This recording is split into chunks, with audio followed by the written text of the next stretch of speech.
Hello, everyone. Hello, hello, hello. I apologize, but I don't apologize for being late. Uh, as you know, I mentioned yesterday that, um, hey, Keisha, how you doing? Thank you for joining. Uh, um, I had to pinch hit today. My boys, I told y'all about these extracurricular activities, how you got to partner together. You got to do it. Y'all thought I was lying, didn't you? But our kids come first. I love you too, hon. I love you too. Our kids come first, and that's what we do. So I had to delay my life so I can be there for my baby.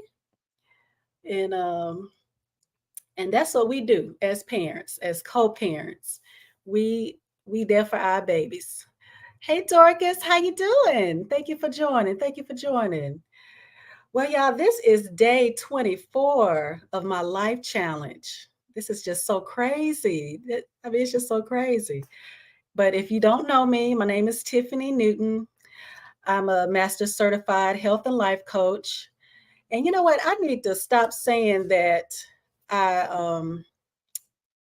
someone mentioned it today, and she's a mental health counselor. And she said, you know what? You just need to start calling yourself a co-parent coach. And I was like, you know what? I might need to because this is the space I'm in now. And I believe God has called me to this space. And I'm still going to deal with mental health, so it doesn't negate what I've already done. And that's what we do. That's what God does. He takes us from glory to glory, from step to moment to moment, and we just have to go with it. you know hey Jordan, thank you for joining, sweetie. That's my baby, y'all. So we've been talking about my journey to co-parenting, and I am helping co-parents establish and maintain healthy relationships with one another so they can raise emotionally healthy children without experiencing long-term communication issues using my child first method. So we have really been digging into this child first method over the last couple of weeks. We started out with communication because child is an acronym, and it stands for communication, which is partnership and collaboration. It's also honoring the other parent's role. It's involvement with the child. I love you too, sweetie. Jordan gets sending me messages. And also letting go of the shoulda, coulda, wouldas. And we have been really digging into that this week. So this is part 3 of how to let go of your ex. How do we do that? Yesterday was really good. And I would really encourage you, if you did not see yesterday's live, to go and see yesterday's live. I think if I would recommend any live that I've done, I would recommend yesterday's because it was so good. It was so important for you to really, thank you so much for joining. Thank you so much for joining. Um, for you to really get that message on forgiveness, because that's what we talked about on yesterday. We talked about self-reflection and we talked about forgiveness. So please go back and look at that. So today we're going to continue our talk about how to let go of your ex. Letting go of the unmet expectations, letting go of the hopes and dreams that you had associated with that person, letting go of past conflicts that you had with them. And we're going to embrace our new life, the things that we hold so dear to us in the future, because we have a new healthy future waiting for us. So today we're going to discuss a few more steps to letting go of those resentment, past conflicts, all of that. And it should be a little bit easier once we have forgiven. So these are steps. That's why I said I would definitely recommend going back to yesterday's, because in order to move forward in these steps, it just makes it easier. I mean, you can go through some of these steps, but if you're anything like me, I deal in black and white. So I like step one, two, three. That's how I am. And I have actually raised two children now just like that. And it drives me crazy. But it's good. It's good when we're talking about things like this and we're talking about healing. It's definitely needed to think like that. So um or I should say the next step that we'll talk about is communication and empathy. So we have to develop open and honest communication with our ex. And as I've said before, if you're not able to have open and honest communication with them, then of course there are steps to setting boundaries, which we've talked about and we will continue to talk about. But we're just assuming that we can, that this person wants to be involved with their child and is not a toxic or abusive person that we've been dealing with. So we'll get all of those things out of the way. So, it's important for us to, when we're sharing, I should say, when we're communicating openly with the other parent, with our ex, we're actually sharing our perspectives, we're sharing our feelings and concerns while we're actively listening, because when we're sharing, we also want to give them an opportunity to share as well. And then during that time of sharing, we're going to actively listen to their response and do it with empathy. Now, empathy is the ability to understand another person's thoughts and feelings in a situation from their point of view rather than your own. And one thing about listening and actively listening, because you're not listening for a response, you're not listening to respond, you're actively listening to where you're trying to understand. That's where the empathy comes in at. So when you're actively listening, you're not saying, I agree with everything that you're saying, but you are saying, I want to hear what you're saying, and that what you're saying matters. And really, this is how we should um, react to everyone that's in our lives, not just our ex. It's just a little bit harder with our ex because, especially if we have not developed that healthy relationship with them. So that's definitely something that we have to work towards.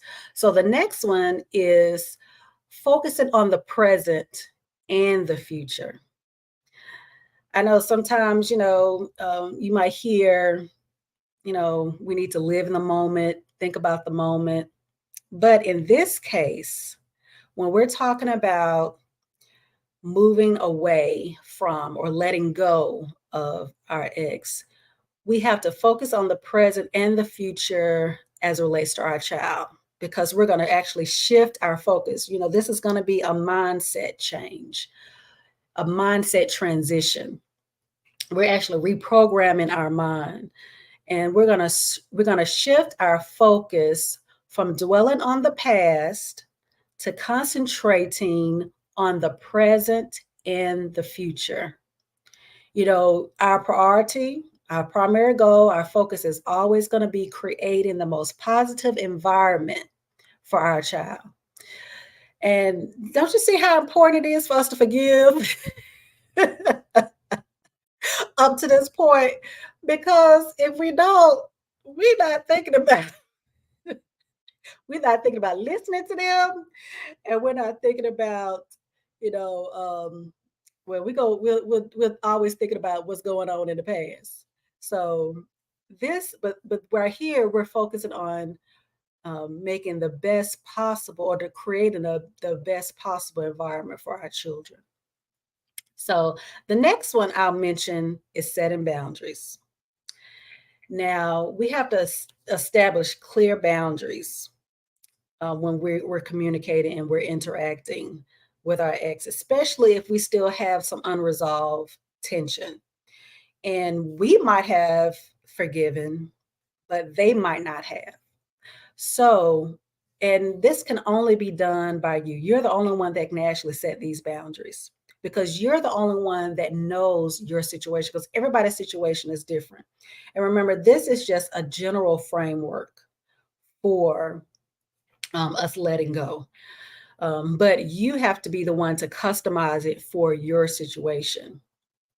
So, boundaries can help you to maintain a healthy distance while you're co-parent effectively. So it is definitely possible for you to have those boundaries and still effectively co-parent.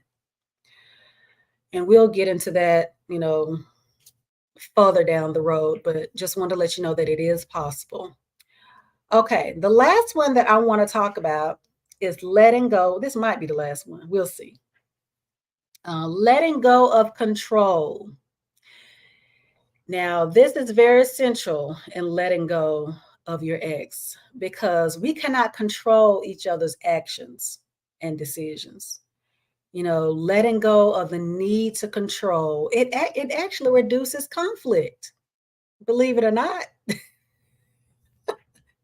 And it allows for more of a harmonious co-parenting. Because just imagine if you're fighting for control, he's fighting for control because both of you all want to spend time with your child. Both of you all have different opinions as it relates to your child. But if you just partner together, because your common goal is your child. Now, this is a person that wants to be involved with their child. And I know it's harder when you do have full custody, or I should say, what do they call it? Joint custody, to where, the most of the time it's the mom that has the child majority of the time, and the dad visits every other weekend, or he has every other weekend and maybe a day during the week, which is a whole nother story that I think I've talked on before. But even in that, he's still the parent. He's still the father, and he should still be involved. And I want you to think about this quote. It was a quote that I heard from Devon Franklin, and it was so good. I think he was doing an interview or something, and actually came from one of his books. He said, "The truth is, we are only in control of two things: how we prepare for what might happen and how we respond to what just happened. The moment when things do happen belong to God." I'm still marinating on that because I'm like, wow, the only thing that we can control is how we prepare for what might happen and how we respond to what just happened. And it kind of took me back to my therapy sessions. I think every healthy person or every person in the world should have a therapist and a coach. I have both. I have a therapist and a coach. And I think it's needed to go through this life. And I think I've told you in the past, I've had issues with control. I will acknowledge that. And so one thing I had to bring up was, I remember when my therapist was dealing with me about control. And she used to always bring this chart up to me. And she would tell me about things I can control and things that are out of my control. So I wanted to mention these things to you all because I know it'll help you, because it helps me, because I still have to listen. I still have to look at this on a regular basis. So things that are in our control are our thoughts and actions, how we speak to ourselves, what we give our energy to, the goals we set, our boundaries, how we spend our free time, and how we handle challenges. Can you agree that you might be able to add some more of that? Hey Eric, thank you for joining. You might be able to add some more to that, but those are the things that are actually in our control. Now, the things that are out of our control. Now, I want you to think about this as it relates to your ex, okay? Things that are out of your control is others' actions, the past, the outcomes of your efforts. Think about that. I have to elaborate on this one because you know, and I kind of you can compare it to working out. I would love to be able to work out and certain areas of my body respond the way I want it to respond or look the way I want it to look. Yeah, I can do, specific, workouts in the area that, whether you work on legs or arms or whatever. And it might be a certain outcome that I have in my head as far as how I want it to look, but I really can't control, you know, if it really does look like that. But my efforts are going to be the same. So I'm going to work out, but that outcome might not be so it's not in my control. The future is out of my control. The opinions of others, how others take care of themselves. Now, that is huge for me because sometimes that just bothers you, especially family members. You know, I digress. What happens around you is something that you can't control. And when I think about this one, is um, I think about the decisions of others, the actions of others, how we really can't control it. And those things might happen around us, but we really can't control it.